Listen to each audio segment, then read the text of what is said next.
आज हम अपनी इस वीडियो के अंदर त्रिकोणमिति की टेबल आपके सामने प्रस्तुत करने वाले हैं, जिसे आप आसानी से याद कर सकते हैं। अगर आपने इस टेबल को आसानी से याद कर लिया तो आप आसानी से अपनी क्लास में अच्छे नंबर प्राप्त कर सकते हैं, जब आपसे त्रिकोणमिति की टेबल से रिलेटेड प्रश्न पूछे जाएंगे। तो चलिए शुरू करते हैं बिना समय व्यर्थ किए। तो सबसे पहले आपको साइन का, अगर आपको ये सभी एंगल्स का मान ज्ञात हो गया तो आप आसानी से जो बाकी बचे एंगल हैं उनका मान ज्ञात कर सकेंगे। तो हम सबसे पहले स्टार्ट करते हैं। तो आपको याद करने के लिए सबसे पहले यहाँ देखिए, आपको 0, 1, 2, 3 और 4 ये आपने गिनती लिखी। उसके बाद इन सभी गिनतियों को 4 से डिवाइड कर दीजिए। आपने ये 4 से डिवाइड कर दी।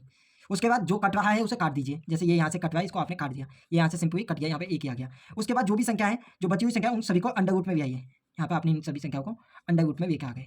आसानी से आपने इसे अंडर रूट में ले लिया। तो यहाँ पे जीरो को अगर किसी भी संख्या से डिवाइड करेंगे तो वो जीरो ही आएगा। उसका एक का अंडर रूट एक ही होता है और यहाँ से 4 का अंडर रूट 2 होता है। यहाँ से आपने सीख लिया। इसका 1/√2। उसके बाद 3/√3/2 और यहाँ पर आपका 1 आ गया। यानी आपने साइन का एंगल निकालते ही अब आप आसानी से किसी का भी एंगल निकाल सकते हैं। तो यहाँ से इस टेबल को उल्टा कर दीजिए। मतलब यहाँ पे 1 है तो यहाँ पर 1 ये हो जाएगा। यहाँ अगर ये √3/2 है तो साइन cos 30 की वैल्यू √3/2 हो जाएगी। उसका कॉस, साइन और कॉस की जो वैल्यू है 45 डिग्री पर वो सेम रहती है, ये आपको पता होना चाहिए। उसके बाद जैसे कि हमने बोला कि इसको उल्टा यहाँ पे लिख दीजिए तो यहाँ पे 1/2 आएगा और यहाँ पे 0 आएगा। तो यहाँ से आपने इसका एंगल निकालना शुरू कर दिया। उसके बाद अगर tan का निकालना है तो साइन बटे कॉस बराबर tan होता है। तो आप इसको इसके बटे में रख दीजिए। तो 0/1 क्या होता है? 0/1 0 होता है, 0 ही आएगा। यहाँ पे अगर इसको इसके बटे में रखेंगे तो 2 से 2 कैंसिल हो जाएगा और यहाँ बचेगा 1/√3। इसके बाद इसको इसके बटे में रखेंगे तो यहाँ पे 1 ही आएगा। यहाँ पे आएगा आपका √3 और √3 के बाद यहाँ पर आपका आएगा 1/0 इन्फिनिटी। जिस किसी को भी 0 से डिवाइड करते हैं तो वो इन्फिनिटी बन जाता है। उसके बाद आप जो है यहाँ पे हम जानते हैं कि साइन का उल्टा कोसेक होता है। तो साइन का उल्टा कोसेक होता है तो आप यहाँ देख सकते हैं कि 0 का उल्टा क्या होगा? 1/0। तो यहाँ पे हो जाएगा इसका इन्फिनिटी।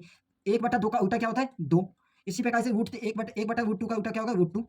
इसको एक बार फिर हम उल्टा कर देंगे तो 2/√3 और 1 का उल्टा तो 1 ही रहता है। तो आपने यहाँ पे इसे निकालने सीखे। उसी प्रकार से 1 का उल्टा आप कर दीजिए यहाँ पे, या आप 1 का उल्टा कर दीजिए, या ये जो यहाँ पे दिखाते हैं जैसे हमने वहाँ साइन के केस में किया था तो यहाँ पे कॉस सेक के केस में भी ये कह सकते हैं कि इस टेबल को उल्टा लिख दीजिए। यहाँ पे हमने इस टेबल को उल्टा लिख दिया यहाँ पे इस प्रकार से।